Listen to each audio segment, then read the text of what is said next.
As artificial intelligence continues to advance, so do concerns about how the technology can be misused. Now, a new billboard campaign drawing attention to the issue of AI-generated explicit images and renewing calls for legislation aimed at addressing the growing concern after a bill on the issue did not become law during this year's legislative session. The I-Team's Valerie Bell takes a closer look. You're driving down the road when a billboard catches your attention.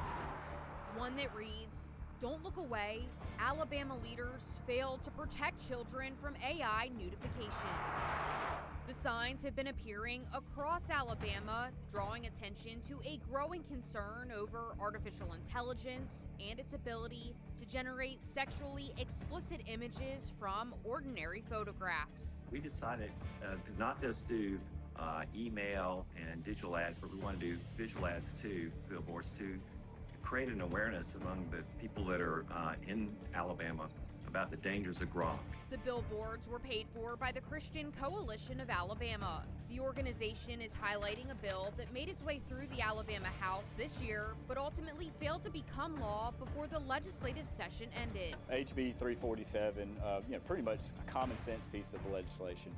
It was narrowly tailored after software developers with a purpose of designing or promoting or marketing a piece of software with the explicit purpose of producing sexually graphic material. The measure would have allowed victims to sue websites, apps, and certain technology providers that knowingly or recklessly facilitate the creation or distribution of non-consensual sexually explicit images. It also would have required online platforms to create a process for victims to request the removal of those images and given the Alabama Attorney General authority to enforce violations. Oftentimes, the victims in our communities are children, and with technology being what it is and advancing quickly, we're seeing where oftentimes a very innocent picture can be placed into a piece of software with the sole purpose of depicting the child in this case, or in many cases, in a nude format in which it ends up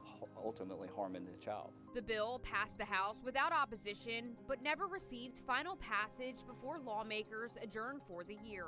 It moved rather quickly through the House. I don't know what stronger message we could send as a body when there was absolutely nobody opposed to this bill.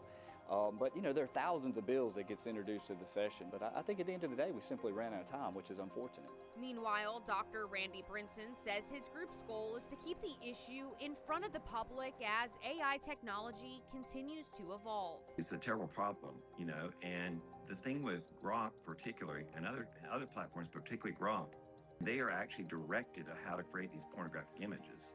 It's not just that they have to go figure out the tools of it, they're actually told. Lawmakers and advocacy groups alike say the challenge is keeping pace with technology that's advancing faster than legislation. The bill like this, well intended to ensure that we protect Alabamians from being depicted in such a way that could harm them psychologically, we want to make sure that those get addressed quickly. And so I think it should be a priority for next legislative session. Representative Russell Bedsel says he expects the legislation, or a similar version of it, to return when lawmakers reconvene next year. Yeah, I think you'll see this bill come back next session, and absolutely my plan would be to sign on once again as a co-sponsor. Valerie Bell, ABC 3340 I-Team. Now, we did reach out to Grok and other AI platforms asking whether their organization supports this type of legislation, what safeguards and policies are in place to prevent users from creating or sharing AI-generated child sexual abuse material or other inappropriate images involving kids, and whether additional protections are needed to address emerging concerns. Now, at this time, we have not yet received a response.